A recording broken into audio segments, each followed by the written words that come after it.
The Geneva Seal, or Hallmark of Geneva, is a certification guaranteeing the quality and provenance of timepieces produced in the canton of Geneva.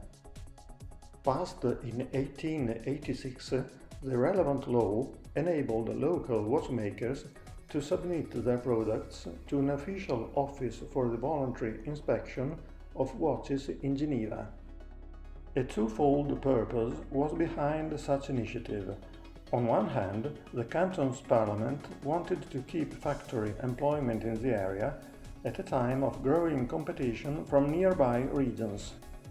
On the other hand, the authorities felt necessary to highlight the superior quality of local products by setting a certain number of technical requirements concerning the escapements, jeweling, assembling and adjusting. The testing took place at the inspection office based at the Geneva Watchmaking School and was placed under a 13-member commission that ensured compliance with the rules. The movements that met the required standards were stamped on the base plate and the bridge with a seal reproducing the elements of the city's arms, the imperial eagle and the key of Saint Peter. The earliest hallmarked pieces date back to the last weeks of 1887. Most movements submitted in the first decades were the work of individual craftsmen rather than companies. Such is the case with this pocket chronograph made in the 1890s by Louis Munier, whose workshop was active in Geneva during the second half of the 19th century. In the 1910s, the number of submitted movements rose thanks to Patek Philippe, which became the main client of the inspection office. At the same time, the newly founded Rolex company proved that wristwatches could be as reliable as pocket watches by successfully submitting small-size movements to the Swiss and British official testing agencies.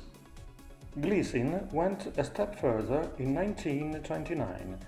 This ad guarantees the accuracy of a pocket chronometer in a wristwatch and is the first one mentioning the Geneva Seal in association with a wristwatch. As the company was based in Biel, it is safe to assume that the movement came from a Genevan supplier. One such company was Niton, founded in 1919 by two former Vacheron Constantin employees. Niton supplied this Geneva quality caliber to the highest-end brands of the time, including Cartier, Garrard, Gubelin and Tiffany. These were just exceptions to the near monopoly of Patek Philippe in the field. This wrist chronograph reference 130 dates back to the mid-1940s.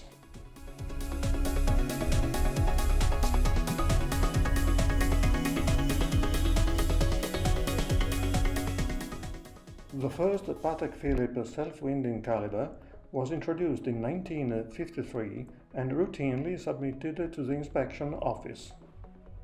In the same year, Vacheron Constantin responded with an unprecedented achievement.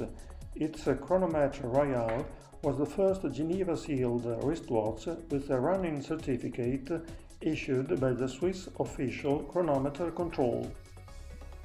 At the end of the decade, Vacheron accounted for one-third of the seal attributions, with Patek getting the almost totality of the rest. The situation stayed unchanged until the late 1980s, when Vacheron stopped submitting its movements to the Geneva office and Patek was the undisputed leader once again. This self-winding timepiece dating back to 1993 celebrated the 150 years of Garrard as the British Crown Jewelers. The year 1996 brought about significant developments. Patek Philippe revived the double certification adopted by the Vacheron Chronomètre Royal back in the 1950s. Chopard and Roger Dubuis took an interest in the Geneva Seal as a mark of excellence that would help them join the big league of watchmaking. Along with these new entries came the return of Vacheron. The number of certifications increased fivefold in a few years. More changes happened in the new millennium. Patek's relationship with the Geneva Seal came to an end in 2009, when the company created its own quality hallmark, requiring functional aspects of finished watches to be tested. In 2011, the canton reacted by reviewing the seal's criteria, which now included testing the full functions, water resistance, power reserve, and accuracy of the finished watch, thus covering its complete aesthetic, technical and functional features. Since 2013, the testing takes place at Time Lab, the Geneva Laboratory of Horology and Microengineering. During the last decade, Cartier, Louis Vuitton and Atelier de Monaco joined the group of manufacturers that regularly submit their watches for the Geneva Seal certification.